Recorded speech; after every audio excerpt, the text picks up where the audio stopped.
Hello everyone, welcome to all of you guys, welcome to all of you Unacademy UPSC CSC Hindi. तो देखिए दोस्तों, आज हम बात करेंगे कि ज़ीरो लेवल से किस तरीके से आप यूपीएससी की प्रिपरेशन स्टार्ट कर सकते हो। कौन सा ये तरीका है जिससे आप बिल्कुल ज़ीरो से स्टार्ट कर सकते हो। क्योंकि देखिए, खासकर क्या है कि जब हमारी स्टार्टिंग में ही कुछ प्रॉब्लम रह जाती है तो लास्ट तक आपको किन वजहों से आपके प्रीलिम्स क्लियर नहीं हो रहे, मेंस क्लियर नहीं हो रहे, ये हमें पता नहीं लगता है। तो खासकर बिल्कुल बिगनिंग से, ज़ीरो लेवल से आप किस किस तरीके से, कौन सी बुक्स पढ़नी चाहिए, किस तरीके से बुक्स पढ़नी चाहिए, क्या आपको नोट्स में करना चाहिए और किन चीज़ों को नहीं करना चाहिए, इन सभी चीज़ों की आज हम बात करेंगे। तो बिल्कुल आपके माइंड में जो भी थॉट हो यूपीएससी के बारे में, किसी भी स्ट्रेटजी के बारे में, प्लीज़ अगले 1 घंटे के लिए उस सारे थॉट को आप माइंड से निकाल दो और बिल्कुल नए सिरे से चीज़ों को शुरू करो। और खासकर जो स्टूडेंट्स 2022 और 2023 की प्रिपेयर कर रहे हैं, उनके लिए एक अच्छा मौका है कि बिल्कुल शॉर्ट स्ट्रेटजी क्या होनी चाहिए, बिल्कुल ज़ीरो से, बेसिक लेवल से किस तरीके से हमें चीज़ों को स्टार्ट करना चाहिए, ये सब हम आज के इस सेशन में जानेंगे। तो let's start guys. Friends, I am S K Sharma. I have 6+ years teaching experience. 2 बार यूपीएससी इंटरव्यू और 4 बार यूपीएससी मेंस देने के बाद I also qualified state PSC exam. देखिए दोस्तों, अनअकैडमी पर आपके प्रीलिम्स को देखते हुए और काफ़ी एक्साइटेड नए बैचेस अवेलेबल हैं, जहां पर आपके इंडिया के बेस्ट एजुकेटर्स आपको पढ़ा रहे हैं। यहां पर इन सभी कोर्सेज को आप ज्वाइन कर सकते हो। और जैसा कि आपके 6 मंथ, ओनली 6 मंथ हमारे यूपीएससी प्रिपरेशन के रिमेनिंग हैं, तो इस 6 मंथ के लिए आपके कुछ चैंपियंस बैचेस अवेलेबल करवाए गए हैं, जो कि 28 दिसंबर, आपके 28 दिसंबर से ये बैचेस स्टार्ट हो रहे हैं। साथ साथ में जो स्टूडेंट्स 2022 और 2023 की प्रिपरेशन कर रहे हैं, तो उनके बैचेस भी अवेलेबल हैं। तो 1 साल का बैच भी अवेलेबल है और 2 साल वाले बैचेस भी अवेलेबल है। तो if you want to join Unacademy, then you can join with SS live referral code. तो अगर आप 1 साल का सब्सक्रिप्शन लेना चाहते हो तो you can take it with SS live referral code. जब आप SS live referral code use करोगे तो 44,550 में for 1 year subscription, and 2 year subscription you can get in 64,800, and for 3 year subscription you can get it in 81,000। तो इस तरीके से आप 1 ईयर, 2 ईयर और 3 ईयर्स के सब्सक्रिप्शन ले सकते हो।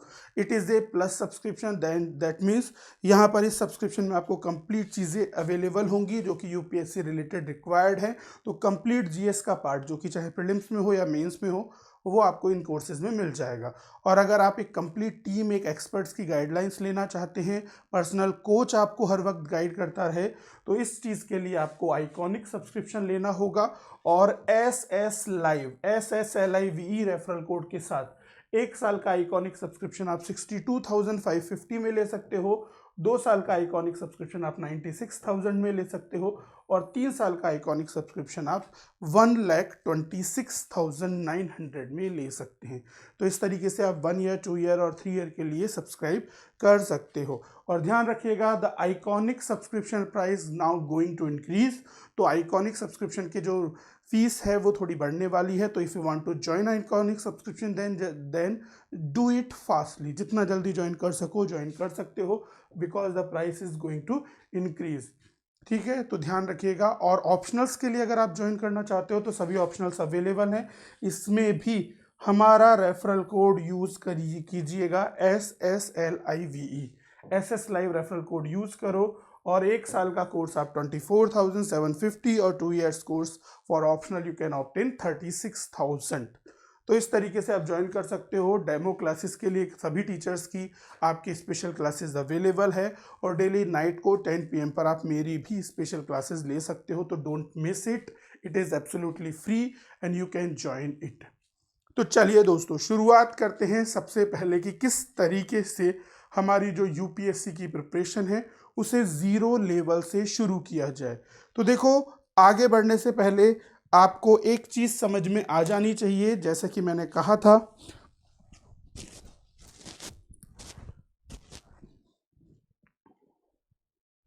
या now voices should be clear. हाँ, तो देखिए, यहाँ पर पहले हम ये जो पूरी प्रिपरेशन होगी इसको 4 चरणों में तोड़ेंगे। और ये 4 चरण आपके बिल्कुल हमारे इस प्री मेंस इंटरव्यू जैसे चरण बिल्कुल नहीं है। ये हमारी प्रिपरेशन स्ट्रेटजी के चरण होंगे, जिस तरीके से हम जीरो से लेकर लास्ट तक आगे बढ़ेंगे। तो देखो, किसी भी काम को अगर हम करने जाते हैं तो सबसे पहले उसके बारे में हमें कुछ बेसिक चीज़ों को जानना ज़रूरी होता है। जैसे कि बहुत सारे स्टूडेंट्स को ये भी नहीं पता होता कि कितने सब्जेक्ट पढ़ने हैं, कौन सा सब्जेक्ट स्कोरिंग है, कौन सा सब्जेक्ट स्कोरिंग नहीं है, क्या आपकी पसंद है, क्या चीज़ों में आपका इंटरेस्ट है, सिलेबस कितना वास्ट होता है, कितने क्वेश्चन आते हैं, कितना लिखना पड़ता है। ये चीज़ें नहीं पता होती और सीधे कूद जाते हैं प्रिपरेशन करने।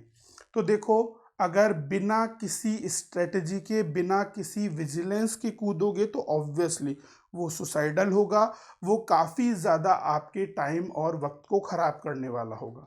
तो सबसे पहले किसी भी चीज़ को स्टार्ट करने से पहले मैं ये कहूँगा कि सभी स्टूडेंट्स को मिनिमम 10 दिन पूरी रिसर्च करनी चाहिए। खासकर जो भी अभी सोच रहा है, चाहे कोई आप फर्स्ट ईयर में हो या फिर आप सेकंड ईयर में हो या फिर आप थर्ड ईयर में हो, तो अगर आप रियली में सोच रहे हो कि मुझे प्रिपरेशन करनी चाहिए, तो सबसे पहले ये चीज़ डिसाइड करनी होगी कि क्या चीज़ें आपको करनी है और क्या नहीं करनी है।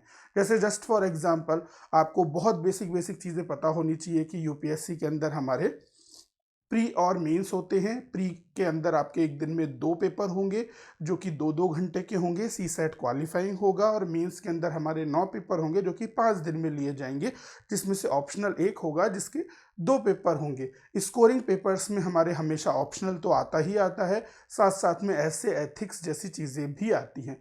और फिर जीएस 1 2 3 पेपर जो कि सबसे ज़्यादा टाइम खाता है, उसमें एवरेज मार्किंग होती है। तो ऐसी कुछ बेसिक चीज़ें आपको थोड़ा सा पता होना चाहिए। फिर देखो, बात आती है कि ऑप्शनल आप क्या चूज़ करोगे।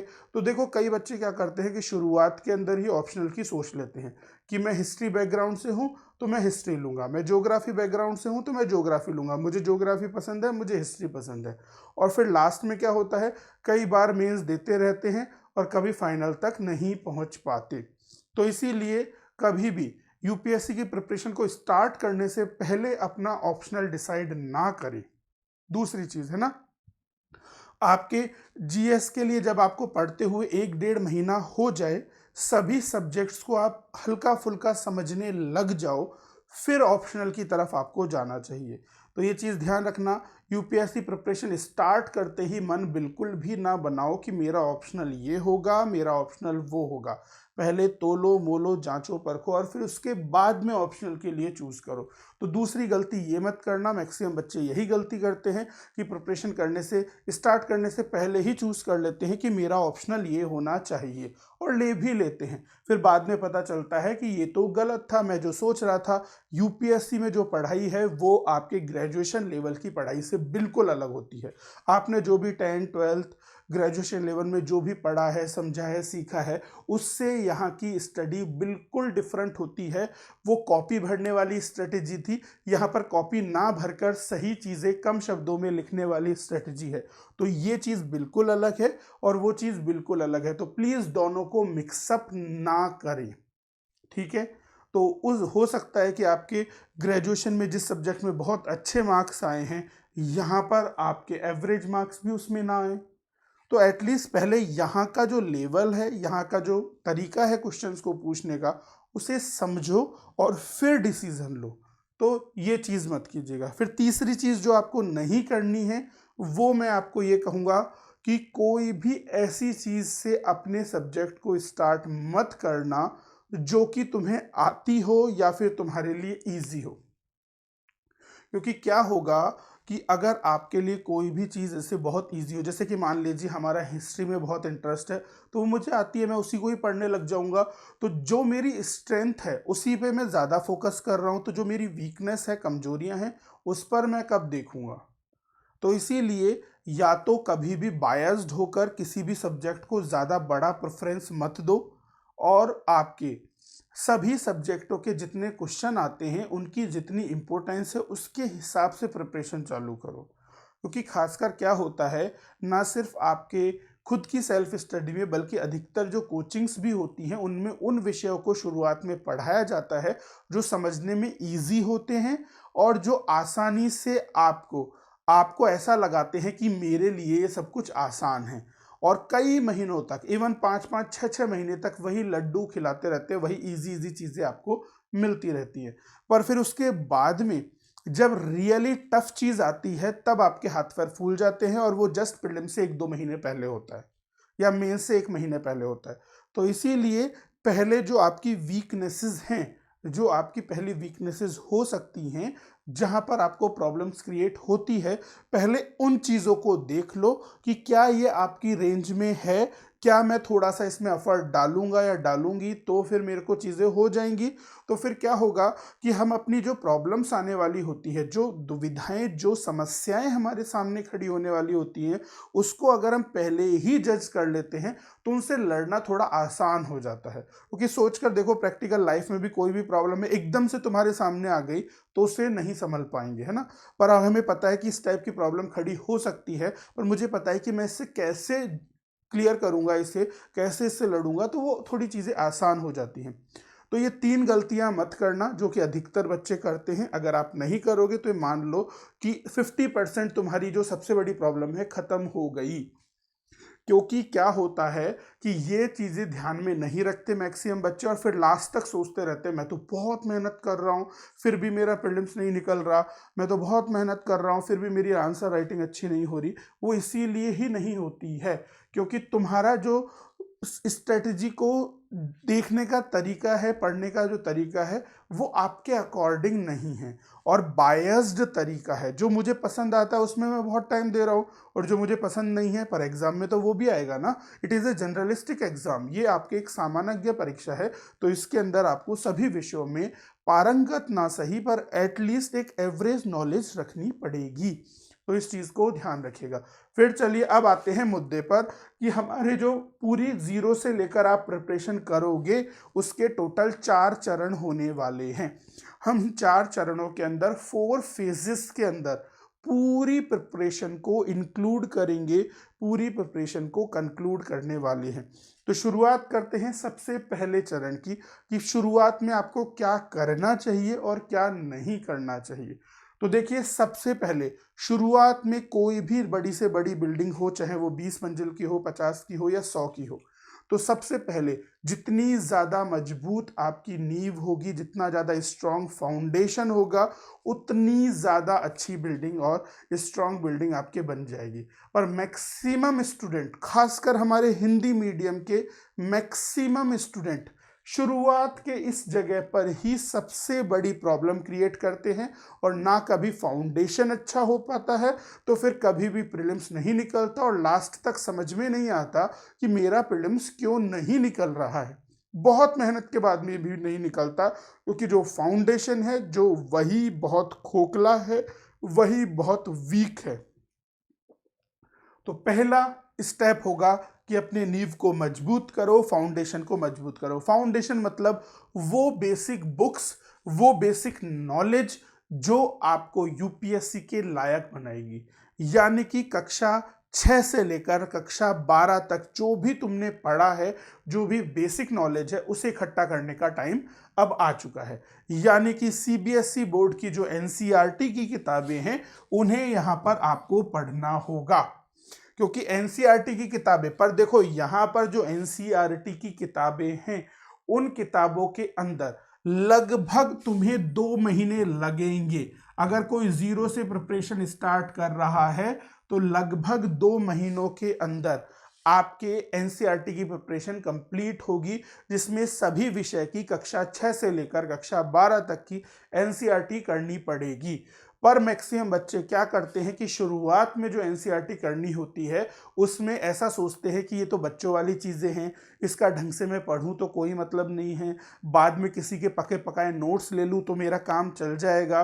तो नहीं होगा, ठीक है। अगर तुम सेल्फ स्टडी कर कर एनसीईआरटी बेसिक से अच्छा नहीं करोगे तो कभी भी यूपीएससी जिस स्टाइल से तुम्हें पढ़ाना चाहती है वो नहीं पढ़ पाओगे, वो नहीं समझ पाओगे, कॉन्सेप्चुअल क्लैरिटी नहीं होगी। पर हाँ, ये भी मत देख लेना, ये भी मत समझ लेना कि सिर्फ एनसीईआरटी पढ़ने से ही एग्जाम क्लियर हो जाएगा।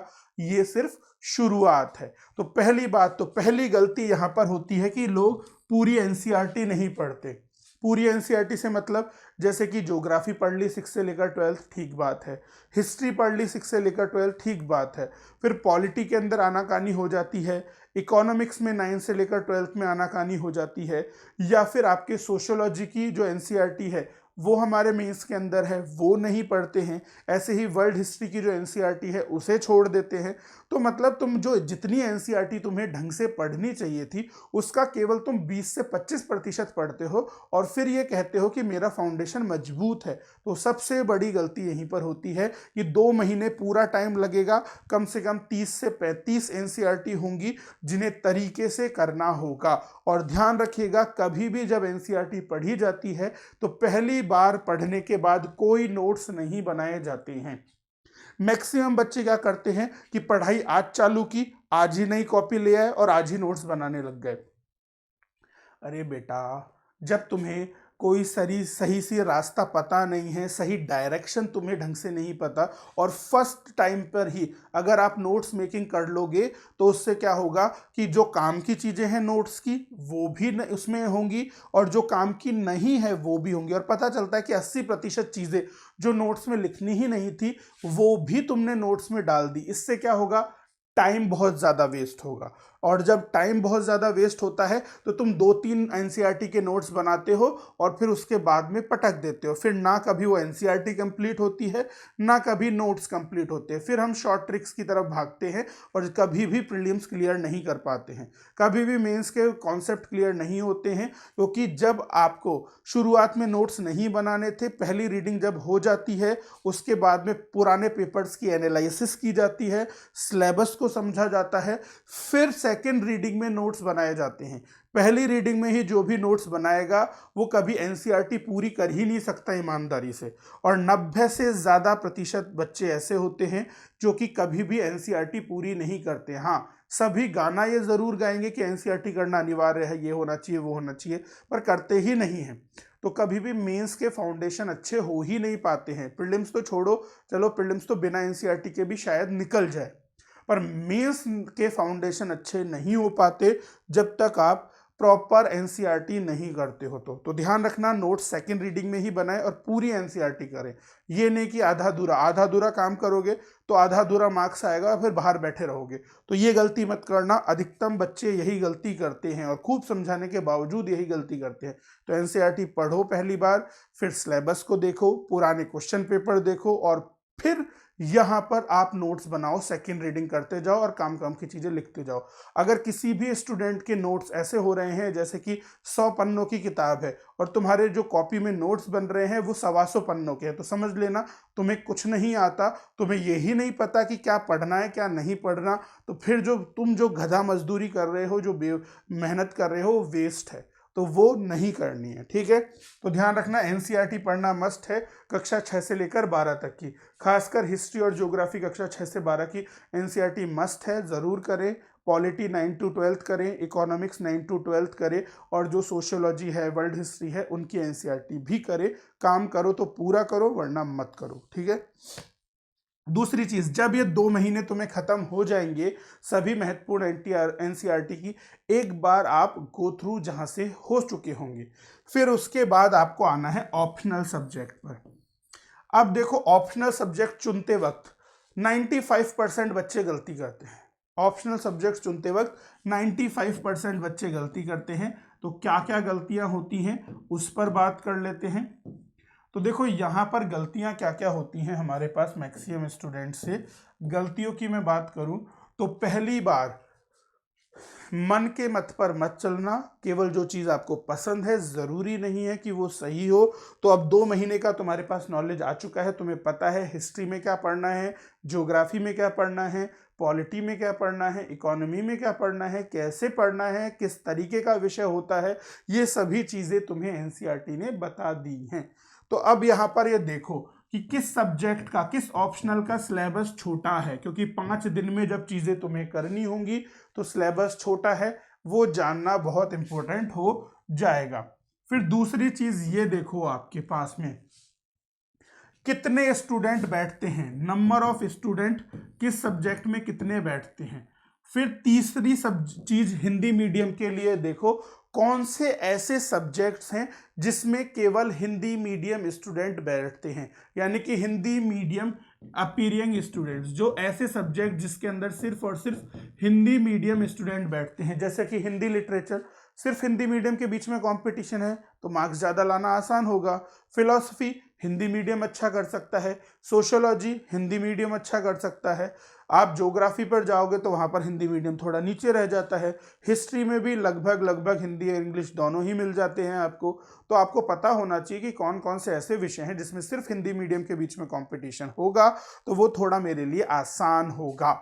तो इस चीज को ध्यान रखिएगा। फिर चौथी चीज ध्यान रखिएगा, किसका कंटेंट और टेस्ट सीरीज अवेलेबल है, कौन सा ऐसा ऑप्शनल है जिसकी प्रॉपर मुझे टेस्ट सीरीज मिल रही है अच्छी खासी और कंटेंट पूरा मिल रहा है। ऐसा तो नहीं है कि आधी अधूरी बातें हैं, तो कंटेंट और टेस्ट सीरीज को भी ध्यान में रखिएगा। चौथा, आपकी अंडरस्टैंडिंग कि जो आपका मनपसंद है, कौन सा सब्जेक्ट है इनमें से जो आपका मनपसंद भी है, समझ में भी आ रहा है, कोई प्रॉब्लम नहीं है। तो इन 5 चीज़ों को, इन 5 फैक्टर्स को, 5 कारकों को ध्यान में रखकर निर्णय लो कि what should be your optional, कि तुम्हारा ऑप्शनल क्या होना चाहिए। परंतु ये निर्णय सिर्फ और सिर्फ 2 महीने के अंदर पूरी एनसीईआरटी खत्म करने के बाद में ही लेना है। अगर ये तुमने एनसीईआरटी खत्म करने से पहले निर्णय लिया तो गलत डिसीजन मिलेगा, ठीक है। तो इसीलिए 2 महीने की एनसीईआरटी पूरी खत्म कर लो सारी, फिर ऑप्शनल के बारे में इन 5 कारकों को चुनो, 2 या 3 ऑप्शनल साथ में रखो और टिक करते रहो कि किसके अंदर कितने मार्क्स मिले हैं, किसके कितने फैक्टर्स अच्छे हैं, और जिसमें लगे कि हाँ मैक्सिमम फैक्टर अच्छे हैं, तुम संभाल सकते हो, वो ऑप्शनल चूज करो, कभी धोखा नहीं मिलेगा। तो यहाँ पर फिर आपको क्या करना है, अगले 2 महीने में, अगले 2 महीने के अंदर जब ऑप्शनल आपका चूज हो जाए तो तुम्हारे पास 2 महीने के अंदर आपका पेपर फर्स्ट पूरा करना है। ऑप्शनल जब चूज हो जाए तो ऑप्शनल का पेपर 1 कंप्लीट कर लो। अब ये मत सोचो, मैक्सिमम बच्चे देखो यहाँ पर गलती करते हैं। क्या गलती करते हैं कि लोग सोचने लग जाते हैं जीएस पेपर 1 पहले कर लूँ, ये बुक पढ़ लूँ, लक्ष्मीकांत पढ़ लूँ, ये कर लूँ, वो कर लूँ, और फिर उसमें ही लग जाते हैं और ऑप्शनल पर कभी ध्यान नहीं देते। और फिर ऑप्शनल पर हमेशा ध्यान दिया जाता है प्रीलिम्स के बाद में और प्रीलिम्स क्लियर होने के बाद में, और कई लोगों का तो प्रीलिम्स ही क्लियर नहीं होता तो वो कभी ऑप्शनल पर ध्यान ही नहीं दे पाते। और जो कभी भी ऑप्शनल पर ध्यान नहीं दे पाते, गलती से कभी प्रीलिम्स क्लियर हो भी जाता है तो मेंस में वो कभी क्लियर नहीं कर पाते, और इसी वजह से अधिकांश हमारे हिंदी मीडियम के बच्चे सफल नहीं हो पाते। तो बिल्कुल ज़रूरत पड़ने पर ही तैयारी नहीं की जाती। अच्छा योद्धा वो होता है जो भविष्य की कमियों को देखकर अभी ही प्रिपरेशन कर ले। तो इसीलिए आपको अभी 2 महीने देकर ऑप्शनल एक पेपर कंप्लीट करना है। पेपर फर्स्ट इजी होता है सभी ऑप्शनल्स का, तो वो कंप्लीट कर लो। और साथ साथ में यहीं पर 2 महीने की एनसीईआरटी पढ़ने के बाद ही करंट अफेयर पढ़ना चालू कर दो। ये मत सोचो कि मुझे सारी नॉलेज होनी चाहिए, एनसीईआरटी ने तुम्हें बेसिक नॉलेज दे दी है, अब तुम करंट अफेयर पढ़ सकते हो। करंट अफेयर में सिर्फ एक चीज रखो, द हिंदू, द हिंदू रख लो, और मिनिस्ट्रीज की वेबसाइट रख लो, और कुछ एडिटोरियल इंडियन एक्सप्रेस के रख लो, बस। ज्यादा चीजें नहीं रखनी। और खासकर तीसरी या चौथी मैं सबसे बड़ी गलती कहूंगा हिंदी मीडियम की, कि हिंदी मीडियम के सभी की है, वो इंग्लिश मीडियम की भी है, कि बच्चों को लगता है कि मैंने महीने भर का जो न्यूज़पेपर मैं मैगजीन से 2-5 दिन में कवर कर सकता हूं और मैगजीन पढ़ ली तो मेरा काम हो गया।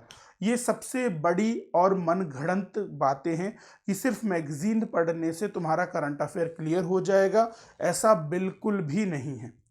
क्योंकि देखो, सही तरीके से करंट अफेयर पढ़ने का तरीका होता है कि डेली 45 मिनट 1 घंटा न्यूज़पेपर को दो, हर दिन कुछ ना कुछ न्यूज़ पढ़ते रहो, और फिर लास्ट में जब मैगजीन आ जाए तो पिछले महीने की जो भी तुमने न्यूज़ पढ़ी है वो माइंड में होगी, मैगजीन पढ़ते पढ़ते वो रिवाइज हो जाएगी, उसका कॉन्सेप्ट और क्लियर हो जाएगा, फिर वो प्रीलिम्स में, मेंस में तुम्हें याद रहेगी।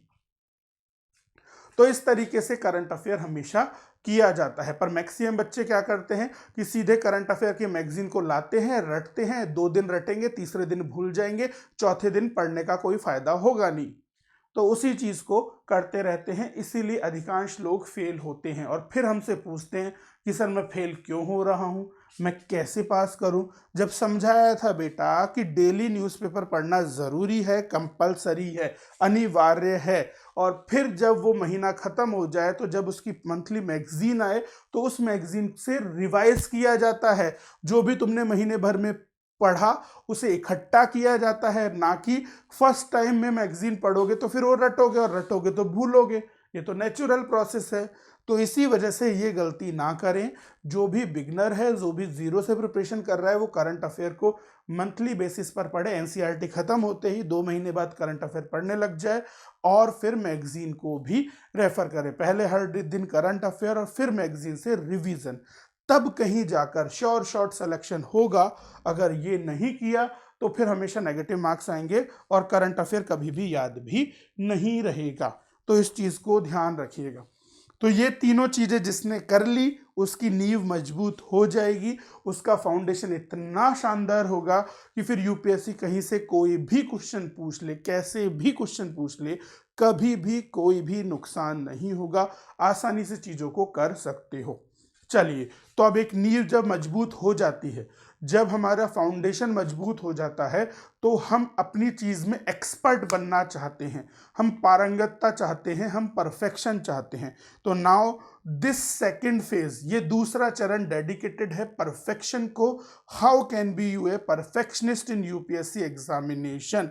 तो देखिए, यहाँ पर परफेक्शनिस्ट बनने के लिए हमें सिलेबस को फिर उठाना पड़ता है और स्टैंडर्ड बुक्स की तरफ जाना पड़ता है। स्टैंडर्ड बुक्स पर ध्यान रखना, स्टैंडर्ड बुक्स कभी भी टेक्स्ट बुक नहीं होती हैं, वो किसी भी यूपीएससी के द्वारा रिकमेंडेड नहीं होती हैं। बस उनमें से जो ऐसी बुक जो कि जिसमें तुम्हें पूरा सिलेबस मिले, अच्छी शब्दों में मिले, कंप्लीट मिले, वही अच्छी स्टैंडर्ड बुक है। और स्टैंडर्ड बुक में से ऐसा ज़रूरी नहीं है कि पूरा तुम्हारा सिलेबस मिले, जो जितना जहाँ से मिले उसको उतना कर लो, बाकी छोड़ दो। अगर तुम पूरी एक एक बुक खत्म करने बैठ जाओगे तो टाइम कम रहेगा, और अगर टाइम कम रहेगा तो फिर कभी भी फाइनल स्टेज पर नहीं आ पाओगे। तो टाइम कम रहेगा तो ये प्रॉब्लम होगी। तो देखिए, यहाँ पर आपको स्टैंडर्ड बुक्स की तरफ जाना है। स्टैंडर्ड बुक्स में हमारे जैसे कि लक्ष्मीकांत वाली किताब आ जाती है, जो कि सभी कहते हैं कि अच्छा है और बिल्कुल अच्छी भी है। ठीक है, आपके लक्ष्मीकांत के अलावा हमारे विपिन चंद्रा वाली किताब आ जाती है, वो भी इम्पोर्टेंट है। तो इस तरीके से कई बुक्स हैं जो कि आपके काफ़ी अच्छी हैं, उन्हें पढ़ना चाहिए। वो स्टैंडर्ड बुक्स होंगी, पर इन बुकों को पूरा पढ़ने की कोई ज़रूरत नहीं है। केवल जितना जैसे सिलेबस में है उसे पढ़ो और फिर वही नियम अपनाओ कि पहली बार पढ़ते ही नोट्स नहीं बनाने हैं। पहली बार पढ़ो, समझो, दूसरी बार में सिलेबस देखो, नोट्स आपके क्वेश्चन आंसर देखो पिछले साल के, और फिर कहीं जाकर नोट्स बनाने जाओ। तो सेकेंड रीडिंग में नोट्स बनाना, तो ये काम तुम्हें करना होगा अगले 3 महीनों में। ध्यान रखिएगा, बिगनर्स के लिए है ये। तो ये मत सोचिएगा कि सर कैसे कैसे क्या क्या करें, आप तो इतने महीने इसके लिए दे रहे हो। पर देखो, जो जीरो से प्रिपरेशन कर रहा है उसके लिए ये 3 महीने दिए जा सकते हैं, क्योंकि 4 महीने हमारे पहले जा चुके हैं और 3 महीने स्टैंडर्ड बुक्स में जाएंगे प्रैक्टिकली ईजिली। एक एक चीज़ को तरीके से बारीकी से करोगे तो 3 महीने लगेंगे। ठीक है, फिर उसके बाद में मेंस का सिलेबस उठाओ, है ना। स्टैंडर्ड बुक तुमने पढ़ी ली और उसी के साथ साथ 1 महीना और मान लो जिसमें तुम मेंस के सिलेबस की तरफ भी ध्यान दे रहे हो। तो मेंस के सिलेबस उठाओगे। अब स्टैंडर्ड बुक्स के अंदर से जो जो तुमने पढ़ा है वो किस तरीके से मेंस के सिलेबस के अकॉर्डिंग नोट्स में छापते जाओ। जैसे कि मेरे को 4 फाइल बनानी है, जीएस पेपर 1 की, जीएस पेपर 2 की, जीएस पेपर 3 की। 4 फाइलें मुझे यहाँ पर बनानी है। ठीक है, जीएस पेपर 1, जीएस पेपर 2 और जीएस पेपर 3 और जीएस पेपर 4, ये चारों फाइलें मैंने बना ली। और इन फाइलों के अंदर जो भी स्टैंडर्ड बुक्स हैं, चाहे वो एथिक्स की हो, आपकी ज्योग्राफी की हो, हिस्ट्री की हो, पॉलिटी, इकोनॉमिक्स, किसी की भी हो, उसको मैं यहाँ पर अपने जीएस पेपर के नोट्स में डालता जाऊँगा सिलेबस वाइज, टॉपिक वाइज, कि पहला सिलेबस ये है, इसका ये कंटेंट है, ये इस बुक से है, उसको साइड में लिख दिया। ये नहीं कि बुक के हिसाब से नोट्स। आप ध्यान रखना, अगली गलती जो मैक्सिमम स्टूडेंट करते हैं वो क्या करते हैं, बुक के हिसाब से नोट्स बनाते हैं, ना कि सिलेबस के हिसाब से, जबकि नोट्स बनने चाहिए सिलेबस के हिसाब से। और मैक्सिमम स्टूडेंट क्या करते हैं, बुक के हिसाब से नोट्स बनाते हैं। जैसे कि लक्ष्मीकांत वाली बुक के ये नोट्स हो गए, आपके यहाँ पर विपिन चंद्रा के ये नोट्स हो गए। अरे भाई एग्जाम में जब तुम पढ़ने जाओगे, जीएस पेपर 1 2 3 4 देने जाओगे एग्जाम, तो बुक के हिसाब से थोड़ी सिलेबस डिजाइन हुआ है, सिलेबस के हिसाब से बुक डिजाइन हुई है। तो तुम्हें सिलेबस के हिसाब से नोट्स बनाने चाहिए कि जीएस पेपर 1 का पहला टॉपिक ये है, विपिन चंद्रा की बुक के अंदर यहाँ पर इसका मुझे सॉल्यूशन मिला, तो ये मेरे नोट्स है पहले टॉपिक के। तो वो फिर तुम्हें मेंस में हेल्प करेंगे, प्रीलिम्स में हेल्प करेंगे। और अगर तुमने ऐसे नोट्स बनाए कि ये पेपर 1 के नोट्स नहीं है, किसी बुक के नोट्स हैं, तो वो हमेशा डबल ट्रिपल मेहनत करवाएंगे और कभी भी फाइनल फायदा नहीं होगा। तो इसीलिए जब भी नोट्स बनाओ, मेंस के पेपर के हिसाब से नोट्स बनाओ। देखो प्रीलिम्स के पेपर के हिसाब से नोट्स बनाने की मैं इसलिए नहीं कहता हूं क्योंकि हमारे प्रीलिम्स के सिलेबस में कुछ भी क्लियर कट नहीं दिया हुआ है। तुम अभी से ही मेंस के पेपर के हिसाब से नोट्स बनाओगे तो प्रीलिम्स अपने आप तैयार हो रहा है। तो प्रीलिम्स अपने आप तैयार हो जाएगा जब तुम मेंस के एक एक टॉपिक के हिसाब से नोट्स बनाते चलोगे। और बाद में मेंस का तो फायदा होगा ही होगा, प्रीलिम्स निकालना भी बहुत ज्यादा इजी हो जाएगा। तो इस चीज को ध्यान रखना, प्रीलिम्स निकालना बहुत बहुत ज्यादा इजी हो जाएगा जब तुम मेंस के सिलेबस के हिसाब से स्टैंडर्ड बुक्स के नोट्स बनाते चलोगे। और जो एनसीईआरटी के जो नोट्स बने हैं उसको नंबर दे दो कि जैसे कि एनसीईआरटी का ये टॉपिक था, ये मेंस का ये सिलेबस है, तो मैंने एनसीईआरटी के नोट्स वहां बनाए थे, तो उसमें इतने पेज नंबर पर इस टॉपिक का आंसर है। तो सीधे जब तुम मेंस के नोट्स पढ़ोगे जीएस पेपर 1 2 3 के, तो तुम्हें पता चलेगा कि एनसीईआरटी के नोट्स का पेज नंबर 140 पर ये टॉपिक दिया हुआ है, वहां पे जाके सीधे पढ़ लोगे। तो डुअलिटी ऑफ वर्क नहीं होगा, क्लैरिटी ऑफ थॉट रहेगा, कॉन्सेप्ट भी क्लियर होंगे, एक ही चीज का बार बार रिपीटिशन भी नहीं होगा, और मेंस देना बहुत आसान हो जाएगा और प्रीलिम्स फिर बच्चों का खेल लगेगा। पर ये चीज सिर्फ 1% लोग ही करते हैं और इसी वजह से सिलेक्शन भी उन्हीं के ही होते हैं, बाकी लोगों के नहीं होते।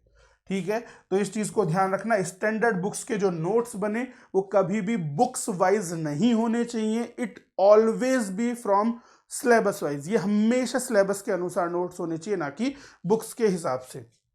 फिर क्या करना है हमें, हमारा करंट अफेयर्स जो है इसका कंपाइलेशन करने लग जाओ। करंट अफेयर्स का कंपाइलेशन का मतलब है कि करंट अफेयर्स के अब नोट्स बनने लग गए होंगे और जीएस पेपर 1 2 3 के अनुसार करंट अफेयर्स के नोट्स को भी अटैच करते जाओ और सेकंड पेपर जो है ऑप्शनल का वो करते जाओ।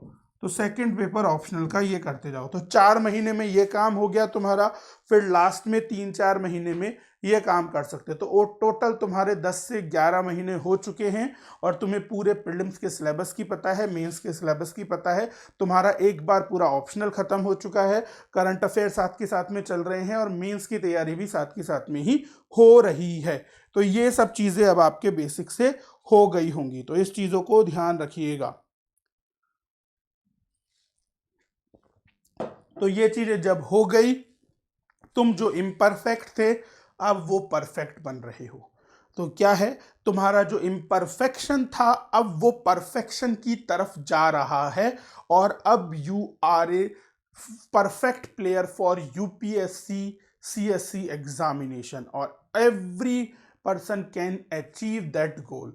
तो अब ये चीजें जब तुमने कर ली तो तुम परफेक्शनिस्ट बन रहे हो। तो चेक कर लें कि कितना परफेक्शनिस्ट बने हो, किस लेवल के परफेक्शनिस्ट तुम हो। तो ये चीजें अब चेक करने की बारी है। तो चलो चेक होगा, शुरुआत होगी प्रीलिम्स से। तो थर्ड फेज होगा प्रीलिम्स की तैयारी। प्रीलिम्स की तैयारी, क्योंकि प्रीलिम्स वो पाथ है, वो रास्ता है प्रीलिम्स, जहां से आप क्या करते हो, जिस रास्ते से आप मेंस के कब तक पहुंचते हो। तो यहां पर सबसे बड़ी प्रॉब्लम आती है मन की, कि हम इस डर को कैसे निकालें कि यूपीएससी प्रीलिम्स टफ है। दूसरी प्रॉब्लम होती है टाइम को कैसे मैनेज करें, और तीसरी चीज प्रीलिम्स के लिए क्या और कैसे पढ़ा जाए। तो ये 3 समस्याएं हमारे सामने रहेंगी, इनको पार कर कर हम मेंस तक पहुंच सकते हैं। तो यहां पर क्या करना है, पहला हथियार रिवाइज एनसीईआरटी और स्टैंडर्ड बुक्स। जो भी नोट्स आपके एनसीईआरटी और स्टैंडर्ड बुक्स के आपने दिए हैं वो रिवाइज कर डालो, पूरा रिवीजन कर डालो 0 से लेकर एंड तक। जो भी तुमने नोट्स बनाए हैं एनसीईआरटी के और जो भी नोट्स आपने बनाए हैं उनको पूरा 0 से लेकर लास्ट तक रिवाइज करो। ठीक है, कंप्लीट रिवीजन होना चाहिए आपका पूरा का पूरा एनसीईआरटी का और स्टैंडर्ड बुक्स का। जब आपके पास में एनसीईआरटी का और स्टैंडर्ड बुक्स का पूरा रिवीजन हो जाएगा, फिर कुछ नई चीज़ों की तरफ जाओ। जैसे कि आपका इकोनॉमिक सर्वे आ गया होगा फरवरी एंड तक, बजट आपका आ गया होगा, बहुत सारी स्कीम्स भी माथे पर खड़ी होंगी। तो ये सारी चीज़ें फिर करनी है। और अब तुम्हें इन चीज़ों को पढ़ने के बाद में टेस्ट सीरीज लगाने लग जाओ। किसी भी आपके कोचिंग की 30 सेक्शनल टेस्ट कर लो, सब्जेक्ट वाइज 30 टेस्ट कर लो। अभी टेस्ट करके ही मुझे क्या पता चलेगा, मुझे टेस्ट कर कर ये पता चलेगा कि व्हाट इज माई वीकनेस, कि मुझे मेरी वीकनेस क्या है जो कि मुझे प्रीलिम्स में फेल करवा सकती है।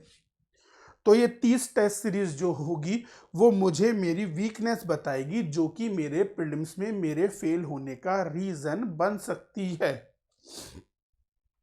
तो इसीलिए अब यहाँ पर वो वीकनेस मुझे पता चलेगी।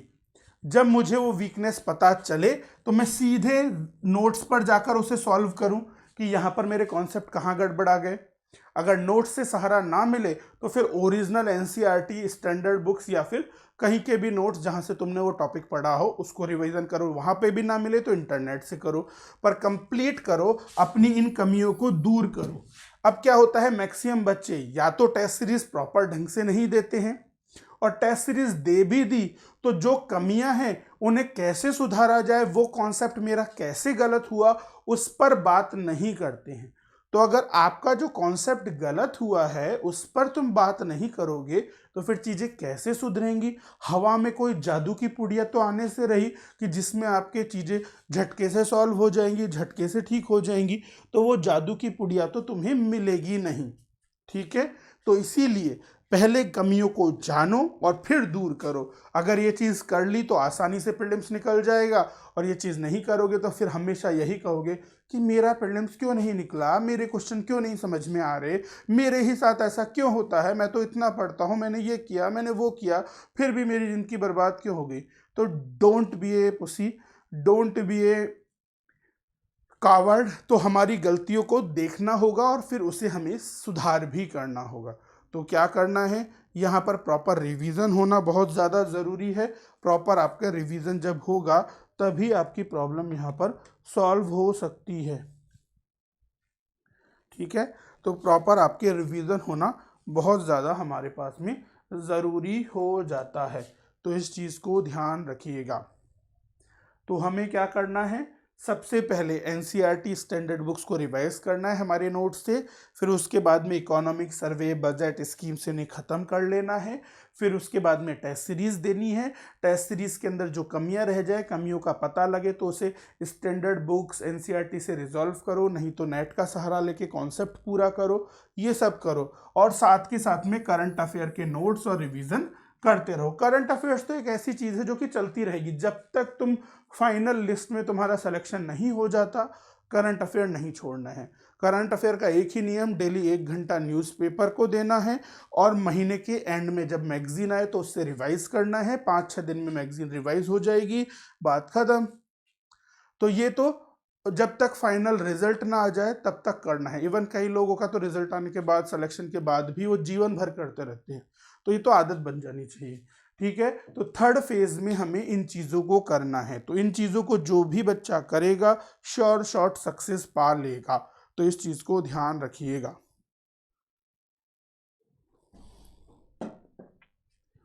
है ना। तो ये चीज़ आपको ध्यान में रखनी होगी। फिर चौथे फेज में हम यहाँ पर पहुँच चुके हैं मेंस के अंदर। ठीक है, मेंस के अंदर हमें प्रीलिम्स निकल गया है, अब मेंस के टाइम पर हम बात करेंगे। तो मेंस में क्या होगा, सबसे पहले सबसे स्कोरिंग चीज़ को उठाओ, ऑप्शनल। जिस दिन प्रीलिम्स का एग्जाम हो जाए उसी के अगले दिन से आंसर की मिलाना करना और ये सब बचकानी हरकतें करना छोड़ो। जो होना था वो हो गया, ठीक है, उसकी बात अब हम नहीं करेंगे। चाहे सिलेक्शन हो रहा है प्रीलिम्स में या नहीं हो रहा है, सब चीज़ों को भूल भाल के मेंस की तैयारी करनी है। हो जाएगा इस बार प्रीलिम्स में सिलेक्शन तो इसी साल तैयारी काम में आ जाएगी, नहीं होगा तो अगली साल काम में आ जाएगी। क्योंकि 90% बच्चे तो अगला अटैम्प्ट देते ही देते हैं, चाहे उनके प्रीलिम्स में नेगेटिव मार्क्स आए, बिल्कुल बच्चे अटैम्प्ट देते ही देते हैं। तो जब तुम्हें काम करना ही है तो टाइम क्यों वेस्ट करे रो धो के, है ना। तो रोने धोने में टाइम वेस्ट मत करो, ड्रामेबाजी मत करो, stick to the your studies, ठीक है। तो क्या करना है, यहाँ पर प्रीलिम्स का रिजल्ट आते ही एक आध दिन का ब्रेक लेना है तो लो, वरना अगले दिन से ही चालू हो जाओ मेंस की तैयारी। और सबसे पहले धावा बोलो ऑप्शनल पर। जो भी तुमने ऑप्शनल पढ़कर छोड़ दिया था उसके प्रॉपर नोट्स बनाने लग जाओ, पुराने 10 साल के सारे क्वेश्चन पेपर सॉल्व करने लग जाओ, सारे ऑप्शनल के पूरे पिछले 10 साल के सारे पेपर निकाल लो और पूरा रिवीजन करते जाओ, एक एक टॉपिक का एक एक के आंसर लिखते जाओ, रिवीजन करते जाओ, आंसर लिखते जाओ। ये मत सोचो कि कौन तुम्हारा चेक करेगा नहीं करेगा, अच्छा लिख रहे हो बुरा लिख रहे हो, डजेंट मैटर, लिखने लग जाओ, ठीक है। कोई भी 10 साल के क्वेश्चन पेपर उठा लो, बस लिखने लग जाओ, लिखने लग जाओ, बार बार लिखते रहो और कुछ नहीं करना। अगले 1.5 महीने सिर्फ यही करना है प्रीलिम्स के बाद में, लिखना लिखना लिखना और कुछ नहीं करना, ठीक है। तो सिर्फ और सिर्फ ऑप्शनल के डेली कम से कम 5-10 क्वेश्चन लिखने लग जाओ, पुराने 10 साल के पूरे पेपर खत्म कर दो। आंसर राइटिंग की प्रैक्टिस साथ साथ में हो ही रही है। ऑप्शनल में कुछ कमी लगे तो नेट का से यूज करो, किसी टीचर से बात करो, कॉपियाँ चेक करवाओ, ये सब करो, ठीक है। टेस्ट सीरीज लगा लो, ठीक है, टेस्ट सीरीज लगा लो। टेस्ट सीरीज के अंदर कम से कम एक टेस्ट सीरीज तो कंपलसरी है, एक टेस्ट पेपर जरूर करना है, 2 लगा सको तो वो भी अच्छा है। PYQ ऐसे वगैरह ये सब करने लग जाओ, ठीक है। लोगों से डिबेट करने लग जाओ, डिस्कशन करने लग जाओ करंट अफेयर के ऊपर, करंट अफेयर की एनालिसिस करो, डिबेट डिस्कशन करो, राज्यसभा टीवी को देखो और ऐसे की प्रैक्टिस करो। और जो भी दोस्त मिले उसको अपना ऐसे दिखाते रहो, आंसर लिखकर दिखाते रहो, ये सभी चीज़ें करते रहो। तो चौथे फेज के अंदर आपको पूरे 2.5 महीने, 2 से 2.5 महीने का टाइम मिलेगा। इस 2 से 2.5 महीने के टाइम के अंदर यही आपको करना है, यही आपको करना है। अगले 2 से 2.5 महीने के अंदर पूरा ऑप्शनल, बिल्कुल एक एक चीज पता होनी चाहिए कि ऑप्शनल में तो मुझसे 300 नंबर तो कोई नहीं छीन सकता, कम से कम 300 नंबर आपके ऑप्शनल में आने ही चाहिए, ये मानकर चलो, ठीक है। दूसरा, PYQs पिछले 10 साल के कोई भी पेपर मत छोड़ो, GS के भी और ऑप्शनल के भी। ऑप्शनल के तो छोड़ने ही नहीं है, GS के भी कम से कम 2013 के बाद से कोई भी पेपर आया हो उसे किसी भी कीमत पर मत छोड़ो, 100% कर आना है। सारे जो क्वेश्चंस हैं पिछले 7-8 सालों के GS के, वो बिल्कुल तुम्हारे हाथों से निकले हुए होने चाहिए। अब ये चीज लोग करते नहीं है, इसलिए सिलेक्शन होता नहीं है ना। फिर करंट अफेयर्स एनालिसिस के अंदर डिबेट करो, डिस्कशन करो, अपना व्यू पॉइंट बनाओ, मेंटल डेवलपमेंट पर ध्यान दो, कंटेंट डेवलपमेंट पर नहीं, मेंटल डेवलपमेंट पर फोकस करो। जो जितना ज़्यादा मेंटली डेवलप होने की कोशिश करेगा, मेंटल डेवलपमेंट पर फोकस करेगा, उसका सिलेक्शन उतना ही ईजी हो जाएगा। तो you should focus your mental development हर किसी टॉपिक पे, चाहे वो एजुकेशन हो, चाहे वो वीमेंस हो, चाहे वो आपके कोई भी सोशियो पॉलिटिकल इश्यूज हो या फिर कोई इकोनॉमी का इशू हो, हर किसी पर आपका अपना एक नज़रिया होना चाहिए, अपना एक व्यू पॉइंट होना चाहिए। जब आपके पास अपना वो एक नज़रिया होगा, अपना वो एक व्यू पॉइंट होगा, तो चीज़ें बहुत आसान हो जाएंगी, ठीक है। तो अपना एक वो नजरिया, अपना एक वो व्यू पॉइंट क्लियर करो। जिसके पास भी वो व्यू पॉइंट हो गया, जैसे एक वो स्टेज आ जानी चाहिए कि कभी भी कोई तुमसे इंडियन हेल्थ सिस्टम के बारे में बात करे तो माइंड में कम से कम 100 लाइनें घूमनी चाहिए। जब वो स्टेज आ जाएगी आपके कि लगातार आपके पास हर किसी का एक कंटेंट हो, हर किसी का एक तरीका हो, हर किसी का एक नोट्स वगैरह हो, तो ये चीज़ें आसान हो जाएंगी। तो इस चीज़ को ध्यान रखना। 4th स्टेज आपकी वो फाइनल चीज़ होगी जो कि नेल्स पर आपके इफेक्ट करेगी, और रिवीजन तो हमें करना ही है। ऑप्शनल सब्जेक्ट का रिवीजन भी करना है, करंट अफेयर एनालिसिस भी करनी है, नोट्स जो बनाए हैं उनका भी रिवीजन करना है, और जहां जैसे ज़रूरत पड़े। और ज़रूरत ये नहीं है कि कई बच्चों को क्या लगता है कि मेंस के अंदर मैंने पूरे साल में जो नोट्स बनाए मैं उन सबको रिवाइज कर लूँ। ना बेटा, ऑप्शनल के अकॉर्डिंग और जो तुम्हें स्कोरिंग चीज़ें हैं उनमें जितना एफर्ट डालना है डालो, बाकी का सब गो थ्रू हो जाओ। क्योंकि ऑप्शनल और मेंस एक ऐसी चीज़ है जिसमें तुम सब में अच्छा नहीं कर सकते, कुछ के अंदर तुम्हें बहुत अच्छा करना है और कुछ जगह तुम्हें एवरेज रहना है। जिन चीज़ों के अंदर तुम अच्छा कर सको उनको और रिफाइन कर लो, और जहां पर तुम्हें एवरेज रहना है उनको सही कर लो। बस ऐसा नहीं होना चाहिए कि कोई बहुत बड़ी ब्लंडर करे आओ और जो नुकसान आपके हो जाए। तो यहाँ पर चीज़ों को बैलेंस रखने का गेम है। Means about is balancing. जैसे कि हमारा सीसॉ वाला जो गेम होता है ना, जैसे कभी रस्सी पर आपको चलते हुए लोगों को आपने देखा हो, तो रस्सी पर चलते हुए क्या होते हैं, लोग स्पीड के मैटर नहीं करते। तो यहाँ पर मीन्स में स्पीड मैटर नहीं करती, बैलेंस रख के कौन चल रहा है कितने सब्जेक्ट के अंदर, ऑप्शनल में, जीएस में, ऐसे में, एथिक्स में, वही जीत जाएगा। तो ऑल अबाउट इज बैलेंसिंग, कौन कितना चीजों को बैलेंस लेकर चल रहा है। जो जितनी चीजों को बैलेंस लेकर चल पाएगा वो उतनी आसानी से सेलेक्ट हो जाएगा। तो सिर्फ और सिर्फ बैलेंसिंग पर यहाँ पर फोकस रखना है, सिर्फ और सिर्फ आपको बैलेंस पर और मैनेजमेंट पर यहाँ पर फोकस रखना है। बैलेंस अच्छा हुआ, मैनेज अच्छा हुआ चीज़ों का, तो अपने आप एक बार में मीन्स निकाल लोगे। तो ये चीज़ करोगे तो आसानी से आपको चीज़ समझ में आ जाएगी। तो देखो लास्ट में देखो एक ही मूल मंत्र है हमारी यूपीएससी का, और कोई भी सेलेक्ट होने वाला टॉपर ये नहीं कह सकता कि उसने इस मूल मंत्र को नहीं अपनाया है। सभी टॉपर्स का एकमात्र मूल मंत्र है यूपीएससी क्लियर करने का, और वो है LRP। लर्न करो, रिवाइज करो, प्रैक्टिस करो, फिर लर्न करो, फिर रिवाइज करो, फिर प्रैक्टिस करो। लर्न, रिवाइज, प्रैक्टिस जब तक चलता रहेगा, अनंत बार ये चलता रहेगा आपके, जब तक चलता रहेगा, बार बार ये चलता रहेगा जब तक सिलेक्शन ना हो जाए। Learn, revise, practice, learn, revise, practice, learn, revise, practice. तो इसीलिए जितना रिवीजन उतना सिलेक्शन, सिंपल सी बात है। जिसके मिनिमम रिसोर्सेज होंगे, मैक्सिमम रिवीजन होगा, वो सेलेक्ट होगा। कम से कम किताबें, ज़्यादा से ज़्यादा रिवीजन, एकमात्र तरीका है यूपीएससी क्लियर करने का। तो ये इस पर जो अमल करेगा वो आसानी से एग्ज़ाम को क्लियर करेगा। तो ध्यान रखिएगा, जो चीज़ें मैंने बताई हैं वो एक तरीके से वर्षों का अनुभव है। कम से कम आपके हज़ारों लाखों स्टूडेंट्स को देखा है, हज़ारों सेलेक्ट हुए टॉपर्स को देखा है, और फिर जो सब कुछ मिला उन सभी का निचोड़ है ये। अब देखो ये जो चीज़ें जिस तरीके से मैंने बताई है ना, ये कोई टॉपर भी किसी को नहीं बताएगा। क्यों नहीं बताएगा? क्योंकि ये उनकी आपके फॉर्मूला है। जैसे कि किसी दवाई का फॉर्मूला होता है ना, और वो पेटेंट करवा लेते, तो वैसे ही ये यूपीएससी का वो फॉर्मूला है जिससे क्लियर किया जा सकता है। बट ये कोई भी किसी को नहीं बताएगा, क्योंकि और जो बताएंगे वो लोग चल नहीं पाएंगे, क्योंकि इन पर बताने के बावजूद भी अमल करना बहुत ज़रूरी है। और यही एक मात्र श्योर शॉर्ट तरीका है। इस तरीके से, इस व्यवस्था से आपने पूरे prelims, mains, interview, basics, foundation, perfection सबको बैलेंस कर लिया, तो सिलेक्शन छोड़ो, टॉप 10 में नाम आपका आ जाएगा। जितना तरीका मैंने आपको बताया है उसका 80% जिस बच्चे ने कर लिया उसका नाम 100% टॉप 10 के अंदर है।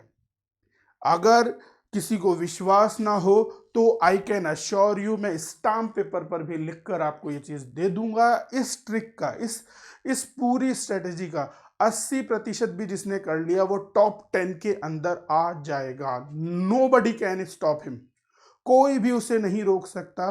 बस इस चीज़ को एग्जैक्टली अप्लाई करना बहुत ज़रूरी है, और जिसने अप्लाई किया वो कर पाएगा। तो चलिए दोस्तों, आई थिंक आप सभी के डाउट्स क्लियर हो गए होंगे। बट फिर भी किसी का कोई डाउट हो तो आप मुझे टेलीग्राम ग्रुप पर अपने मैसेजेस भेज सकते हो, अपनी इन्फॉर्मेशन आपको वहाँ पर मिल जाएगी, ठीक है। और गाइज, आपको नेशनल लेवल पर अगर चेक करना है कि आप कितने पानी में हो, क्या आपकी प्रिपरेशन है, तो यूपीएससी कॉम्बैट को आप SS लाइव रेफरल कोड से अनलॉक कर सकते हो, और एक्साइटेड प्राइज भी यहाँ पर आप जीत सकते हो। और एक और चीज़ कहूँगा आपको, 2021 वाले बच्चों के लिए 28 दिसंबर से चैंपियंस बैच आ रहा है।